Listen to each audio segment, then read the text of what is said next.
তখন পালে পালে হাতি, বাঘ, গন্ডার ও শূকর সেখানে উপস্থিত ছিল। শ্রীমান মহাপ্রভুর সেবক বলভদ্র ভট্টাচার্য এইসব হিংস্র পশুদের দেখে খুবই ভয় পেয়ে গেলেন, কিন্তু শ্রীমান মহাপ্রভুর প্রতাপে সকল জীবজন্তুরা পথের এক পাশে সরে গেল।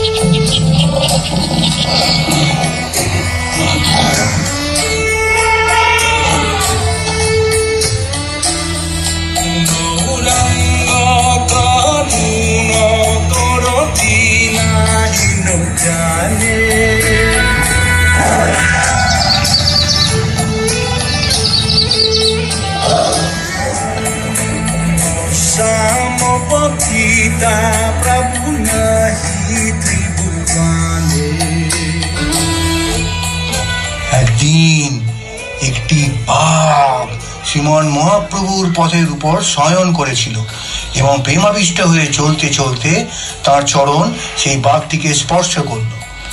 বাঘটিকে শ্রী চৈতন্য মহাপ্রভু বললেন, কৃষ্ণ নাম উচ্চারণ করো। সঙ্গে সঙ্গে বাঘটি উঠে পড়ে কৃষ্ণ কৃষ্ণ বলে গাইতে ও নাচতে লাগলো।